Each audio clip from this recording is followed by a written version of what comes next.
Hi, everybody. Dave Allgood along with you from the Alaska's News Source Center. And we're glad to be here with you on this Thursday, recapping a couple of the Allgood news from the last week and a half. And hope you're having a great week, enjoying some of that weather outside. And I got three stories for you. The first one is Christmas in July. With the Anchorage Police Department, along with Walmart and Matson, and a great program for teen moms. And this is a wonderful group, and it's just helping teen moms and letting them know that they're not alone, and giving them a little support, but also giving them a lot of guidance too with Young Lives Alaska. As well. So a great program. So we'll just dive right into it. So here's the first, the Allgood news I did late last week, and it's called Teen Moms Christmas in July, where they take them shopping and give teen moms a lot of those essentials they need for kids, like diapers and formula and stuff like that. So wonderful, wonderful program. So here, check it out. It wasn't just another shopping day at the Walmart on DeVar. Today was a blessing. This is just the biggest blessing to our family. Just ask Pooh or Lacey. All this here in these carts, it was... Oh my gosh, this is thank you. It's a big thank you. Got a lot of things that I needed that I was almost out of. Things that Nurai really wanted, I couldn't get her. So it just helped make us all happy. We'll get to what they appreciate in a moment. But these two teens realize life choices can be real hard. Yeah, I think the biggest thing is just losing your friends and losing people around you. Seems when you have a kid, they push away. Very judgmental in the teen mom life and all that stuff. You get looks because you're a kid having a kid. Two teenagers that are now moms. This is Gabrielle, 6 months old. This is Ezra. So how and why these two young ladies got here is really none of our business. What is important is an Anchorage community that cares. And I know that if there were a woman that sat beside me and walked through that journey with me and loved me regardless of my choices, encouraged me, empowered me, that it would make all the difference. And here today, it was a free shopping spree. The idea behind Christmas in July is really that need has no season, especially teen parents, new parents. Christmas in July. Katie, Celeste, and these Walmart employees and Sergeant John Butler with the Anchorage Cops for Community were here to simply help young moms. And we want to come alongside them and help them get to the next chapter of life.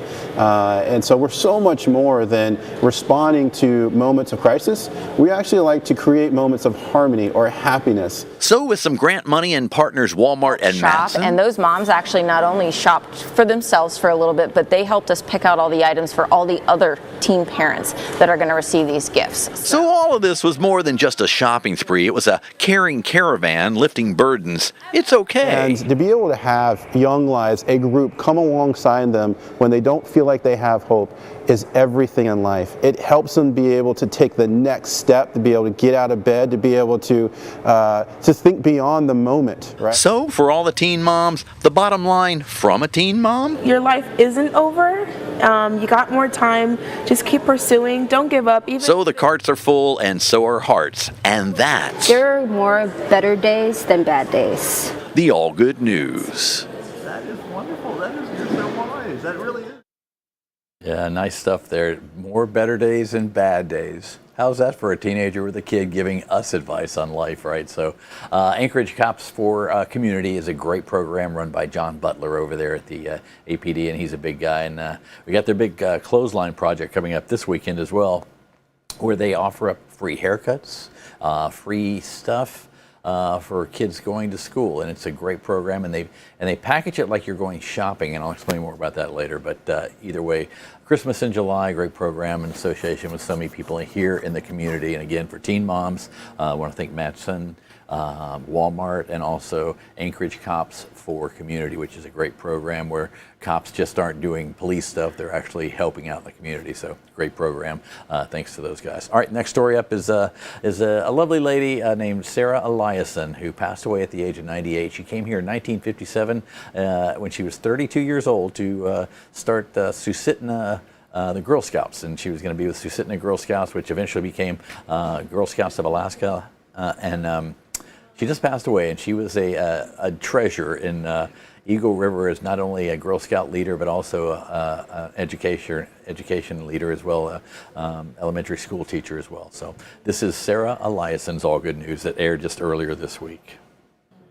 A Girl Scout uniform from the 1950s hangs from a bookshelf here at the United Methodist Church of Chugiak, a bookshelf filled with just a few of the highlights of the 98-year life of one Sarah Eliason. My mom was a woman with a southern accent because she came up here in 1957 from Georgia, and she never lost that accent. Sarah Hall Eliason came to Alaska in January of 1957 to be the director of the Susitna Girl Scout Council, which would eventually become the Girl Scouts of Alaska. And she was the first camp director for Camp Toga Woods. And at age 32, she was on an adventure, and it was a chance encounter when her plane landed on a homestead lake belonging to a man named Bob Eliason. He came across the lake to find out why there was a strange airplane on this lake. And that's when he met my mom. And they ended up, immediately just hit it off. And that's how Charlie is here, and all the family are here, because this southern lady wanted to bring her scouting skills to the Great White North. Girl Scouting and teaching people how to take care of themselves and how to do the right thing was a big part of it. And that brings us to right now in this sanctuary, people thinking about Sarah. You have the 10 Commandments and the Girl Scout law, she said. With those two guiding you, you cannot go wrong. Sarah touched a lot of lives here in Alaska before she passed away earlier this month. People like her longtime co-worker, Mel Bounds. Knowing her for 50 years, it was a joy that I'll remember the rest of my life. So, you don't have many of those kind of people in this world, and she was very special to me. That's the way it is, right? You know it's coming, but it's never easy. Memories parading by in a computer slideshow, smiles and poses captured in the moment. And what's left? Positive memories. And Sarah's wonderful work with the Girl Scouts and she was an elementary school teacher here in Eagle River. First at Eagle River Elementary School and then Homestead Elementary School. It did not go unnoticed. In 2020, she was inducted into the Alaska Women's Hall of Fame. In here today, it was bright red because red was Sarah's favorite color. She wanted bright colors to send her off into her next adventure. So this was just a uniform that Sarah wore, a suit that suited her and what she stood for, empowerment and education. Sad but comforted, a son takes solace in the togetherness in the hereafter. Sarah Eliason. She loved my dad very much. So they're together at the National Cemetery. Sorry, I get a little choked up. She's the Allgood News. Yeah, and that was Charlie there. He obviously getting choked up, and it's never easy. And his mom was 98, and sure, he knew the end was probably near, but it's just never easy when you lose somebody you love, right? It's never easy. So, but what a great woman, and Sarah Eliason, quite the pioneer here, and quite the teacher as well. So, a long legacy coming here way back in 1957. So, all right, the last story is one that's aired yesterday, which is a guy named Will Walker, and he's from Alaska. He's a 29-year-old kid. I say kid, he works on the North Slope, but he lives here in Anchorage when he's not up there on the North Slope doing oil and gas. And what else he does, he rides a bike. Well, and he just doesn't ride it forward. He rides it backwards, and I'll let the story speak for itself, and then we'll talk about it afterwards. But just check out this story; it's pretty cool. Let's do it. Ready? Will Walker of Alaska loves to ride his specially made BMX bike backwards. Why? I'm biking backwards because it's easier, and you sit upright, and it's good for the quads. Easier is so subjective, but get this. Just last week, Will biked all the way across the state of Iowa. I just did the Ragbri. It's a 500-mile cycling event across Iowa. Here he is passing forward-riding people during that ride. As you can imagine, the reactions were... People were, what are you doing? You're nuts. You're insane. That's mental. But when they realized Will was a serious cyclist with a different point of view... People would be inspired. They'd tell me at the top they couldn't let a backwards guy beat them, so they kept going. Inspired. This backwards thing all started simply enough a decade ago. Yeah, I was just sitting with my buddies. I was sitting just like this talking to them, and I just decided, wonder if I can ride like this. And when Will went somewhere, he was riding backwards. And then now I'm starting to do events and getting recognized all over the world for it. Excuse me. This pack of curious forward-walking ladies were a bit puzzled as Will Walker whizzed by, head over shoulder in total control. They had questions. How does your neck not hurt? I use my torso to turn. How many hours a day did you ride? I rode from 5 to 10 hours a day. Oh, wow. Wow. Well, Will thought he would share his backwards thinking ways with these women. Look over your left shoulder. Okay. Turn your torso if you need to. That's right. The camera's there. You're okay. Okay. We're okay. How we doing? Good news, we didn't lose anybody. There is an irony in a man named Walker who rides backwards. And I completed the entire thing backwards. Didn't turn around once. Didn't walk up a single hill. But he's got a method to his about-face approach. So with a look of determination and quads of steel. My message is, doesn't matter if you're going backwards in life, you can still go forward and accomplish great things. So, moose. I'm sorry, that's zoom backwards. Will Walker's wheels turn just a bit different, and that's okay. Just go against the odds in life, and if I can do it, anyone can do it.